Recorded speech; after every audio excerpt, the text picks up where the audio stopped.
Bobby. Martin sounds surprised, but there's a cautious edge to his voice. What are you doing here? Robert stops at the table, his shadow falling over the tablecloth. He looks straight into Martin's eyes, and the restaurant seems to grow quieter, though the music plays on. You think I'm washed up, Marty? His voice is low, but there's a steel in it. You think I don't see what you said in that article? Martin blinks, clearly thrown. The young producer coughs nervously, but doesn't dare interrupt. Bobby, what are you talking about?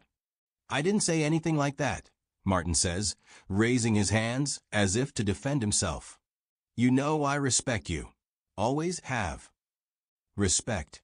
Robert leans closer, his voice quieter but more menacing. Then why do I hear you calling me someone who clings to the past? After everything we've been through, you think you can humiliate me like that? A waiter passing by stumbles, nearly dropping a tray. A few patrons turn their heads, sensing the tension. Martin feels sweat bead on his temples. Bobby, that's not true. Listen, that article. They twisted my words. You know how the press works. Martin tries to sound calm, but his voice wavers. Sit down, let's talk. Robert doesn't move. His eyes burn, but beneath the anger lies something deeper, hurt. He feels betrayed by the man he considered a brother. You think I don't see where this world's headed? Robert continues. TikTok influencers, movie shot in 2 weeks. I'm not against the new, Marty. But I won't let myself be tossed aside like I'm nothing. Martin opens his mouth, but the words catch. The young producer, sensing the situation spiraling, whispers softly, maybe I should go. Sit, Robert snaps without looking at him. The producer freezes. Martin takes a deep breath, trying to steady himself. He's known Robert for decades, knows he rarely explodes without reason, but when he does, stopping him is near impossible. Bobby, I didn't mean you. I swear, Martin says, his voice firmer now. That article is just noise. You know how they love to pit us against each other. Let's not give them that. Robert stays silent, his jaw clenched. He feels the anger wrestling with the desire to believe his friend. But the hurt runs too deep. He remembers Martin once telling him, you and I, we are cinema. Without you, I wouldn't be me. Were those words ever true? If you respect me so much, Robert says slowly, why do I find out your thoughts from a newspaper instead of you? You could have called. You could have said it to my face. Martin looks down. He knows Robert's right. He avoided the conversation because he feared this moment, the moment their paths might diverge. I didn't want to hurt you, Martin says quietly. But, Bobby, we both know cinema's changed. And I'm trying to make sense of it. Maybe I screwed up by not talking to you. Robert steps back, his shoulders loosening slightly. He doesn't want war, but he can't just brush off the pain. He looks at Martin, at his wrinkles, at the eyes that saw the same sets, the same triumphs and failures. You think I don't see the changes? Robert says, his voice softer but still taut. I see them every day, but I won't let myself be written off, Marty. And if you think you can push me aside like that, I'll make sure you regret it. Martin flinches. He knows Robert doesn't make idle threats. His influence in Hollywood is still immense. One call from him could sink a project or elevate it to the heavens. Bobby, don't, Martin says, his voice turning pleading. We can fix this. Just talk to me. But Robert is already turning away. He doesn't want to hear excuses. Not now. He walks toward the exit, his footsteps echoing in the restaurant. Waiters part, patrons whisper. The door closes behind him with a soft creak, and Martin is left standing, the silence pressing on him heavier than any words. Outside, Robert stops, breathing in the cold air. He hears the honks of cars, distant sirens, laughter from a nearby bar. He knows his words were harsh, but they were true. He doesn't want to destroy Martin, not really. But he wants him to understand. Robert De Niro isn't done yet. He pulls out his phone and dials his agent. Joe, he says when the call connects. I need a new project. Something big. And I want it on my terms. He hangs up and walks down the street, his silhouette fading into the flicker of neon lights. Back at Vito's, Martin sits at the table, clutching a glass of water, wondering how to save not just his career, but a friendship that's lasted half a century. New York never sleeps. The city pulses with life at night. Signs flicker, taxis honk, and snippets of jazz drift from speakeasies and alleyways. Robert De Niro stands at the corner of Broadway, his coat flapping in the chilly wind. His phone is still warm from a call with his agent. Adrenaline courses through him. The anger that flared at Vito's hasn't faded, but now it's mixed with determination. Robert doesn't just want to prove Martin wrong. He wants to remind the world his voice still matters. He slides into a black sedan waiting at the curb. The driver, an older man named Frank who's worked with Robert since the Godfather days, starts the engine without a word. Frank knows when the boss isn't in the mood to talk. They head toward Manhattan, where Robert's team, agents, publicists, lawyers, awaits in his penthouse. Tonight he won't sleep. Tonight he's plotting his next move. Meanwhile, at Vito's, Martin Scorsese sits at the table, gripping a glass of water so tightly his knuckles whiten. The young producer, Ethan, has left, mumbling something about a morning meeting. Martin is alone, and the restaurant's silence weighs on him like a heavy memory. He replays every word Robert said, feeling guilt and fear twist in his chest. He didn't mean to hurt his friend, but the truth is, he's been avoiding this conversation for years. Martin pulls out his phone and scrolls through his contacts. He wants to call Robert, apologize, explain, but something stops him. Pride? Fear that Robert won't listen? Or maybe, deep down, he knows he's partly to blame. The Variety article wasn't entirely distorted. Martin did say some old-school actors have lost touch with modern cinema. He didn't name names, but he was thinking of Robert, of his stubborn refusal to do blockbusters, his criticism of streaming platforms. Martin thought it was just a comment on the industry, but to Robert, it was personal. He sighs and looks up. A waiter, a young guy with a tattoo on his forearm, clears a nearby table. Martin suddenly notices a taxi driver poster on the wall. Robert as Travis Bickle, eyes blazing, gun in hand. A pang hits Martin's heart. They created that together. They changed cinema together. And now, it could all crumble over one stupid article? The next morning, Robert sits in his penthouse on 57th Street. Floor-to-ceiling windows offer a view of Central Park, but he pays it no mind. Across from him are his agent, Joe, publicist Linda, and lawyer Mark. On the table, coffee, laptops, and a stack of documents. The atmosphere is tense, but Robert looks calm, almost cold-blooded. "So what do we have?" he asks, leaning back in a leather chair. Joe, a man with a gray beard and a voice like a bark, opens his laptop. 3 offers. First, a lead role in a new HBO series. Crime drama, solid budget, David Fincher directing.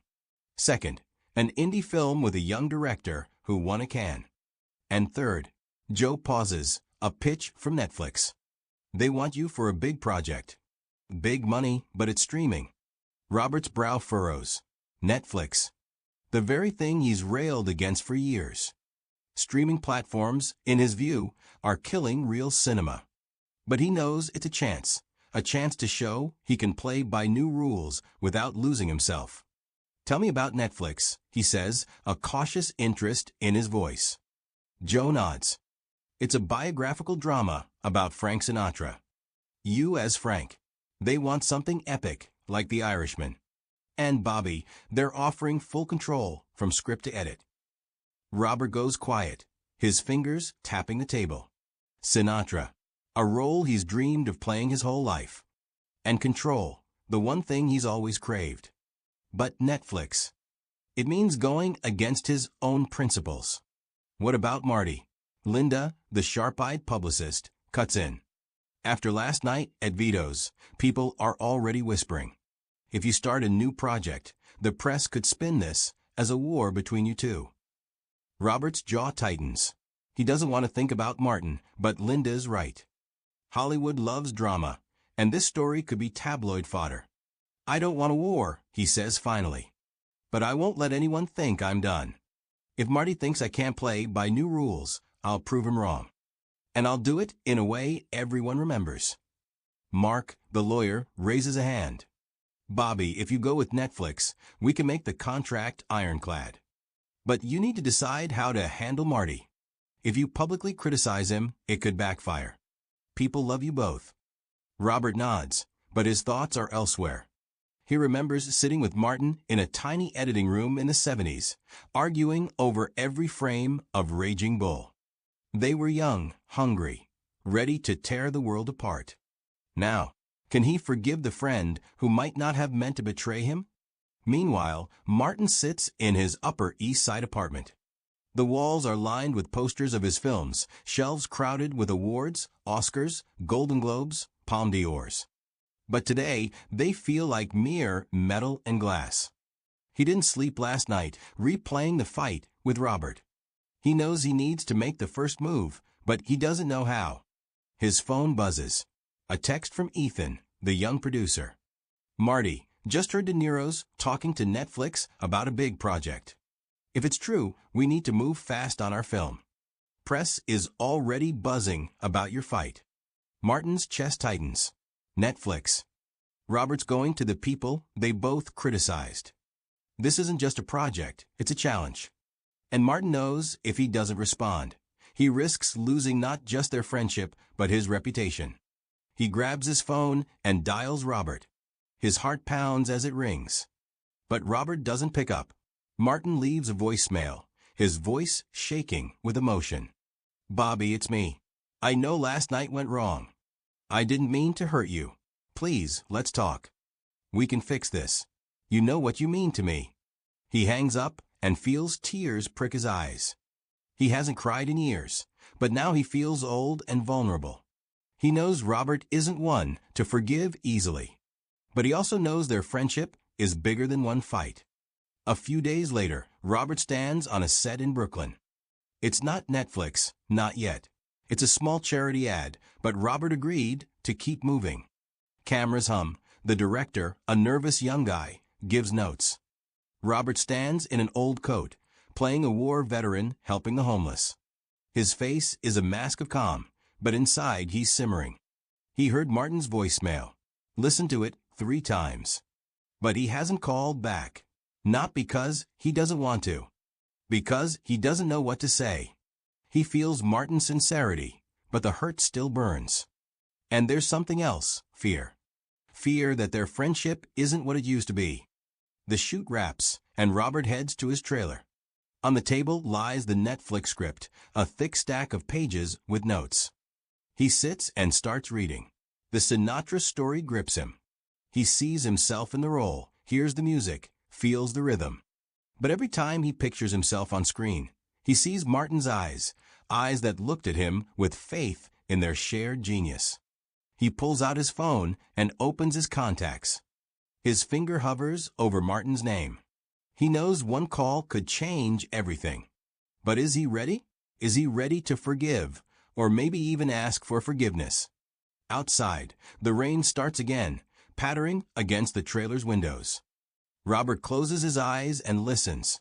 He doesn't know what tomorrow holds, but he feels it's the start of something.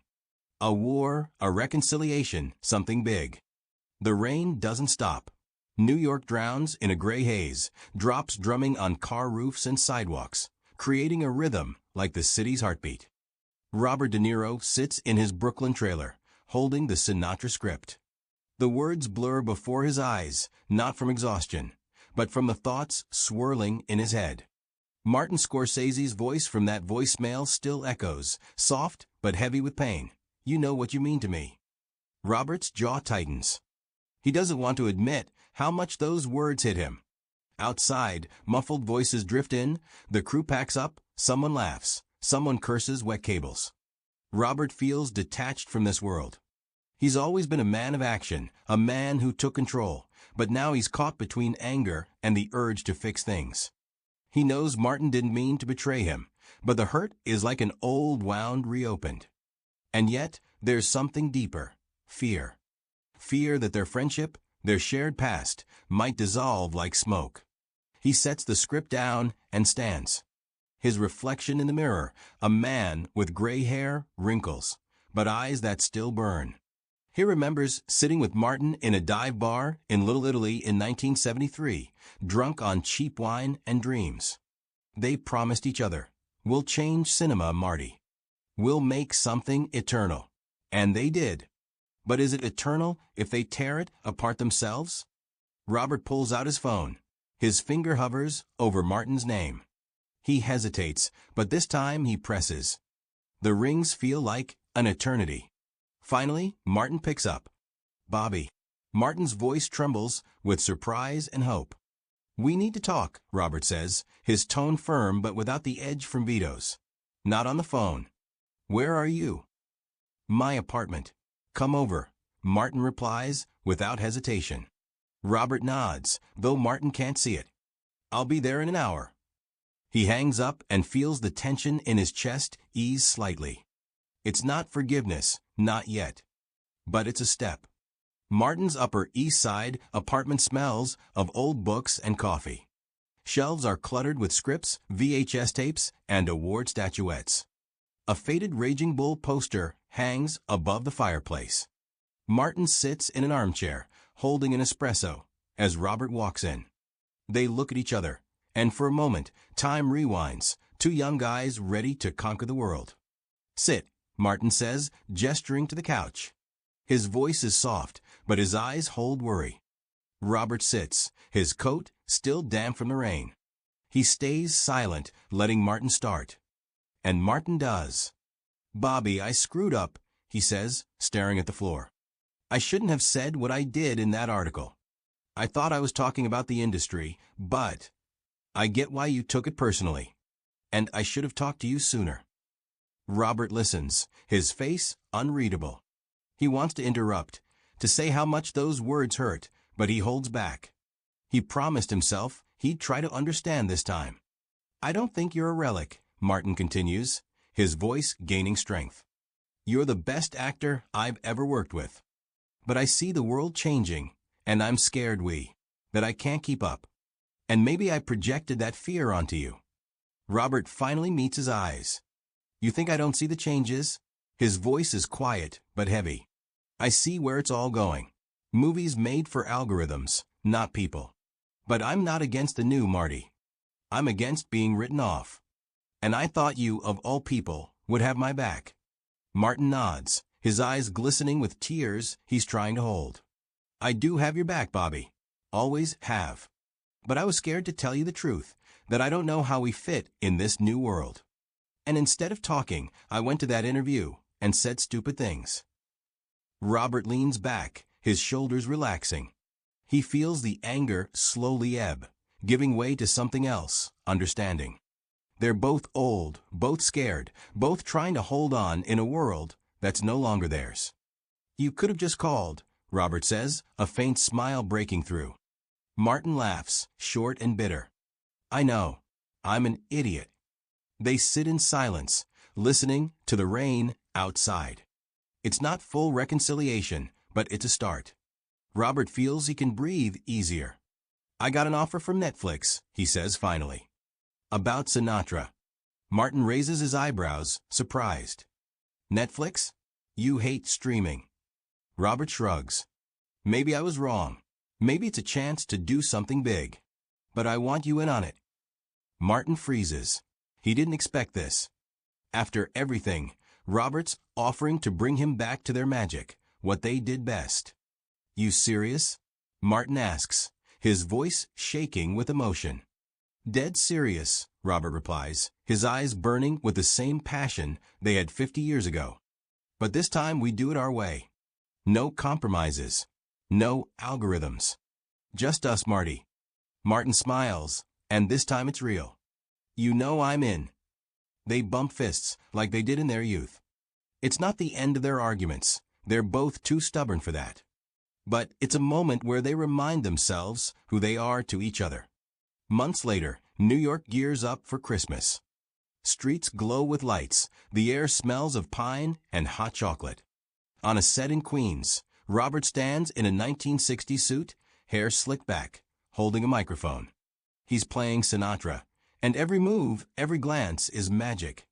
Behind the camera, Martin, in his signature cap, watches with a smile. They bicker, as always, about lighting, angles, pacing. But it's their dance, their way of creating. The press is abuzz.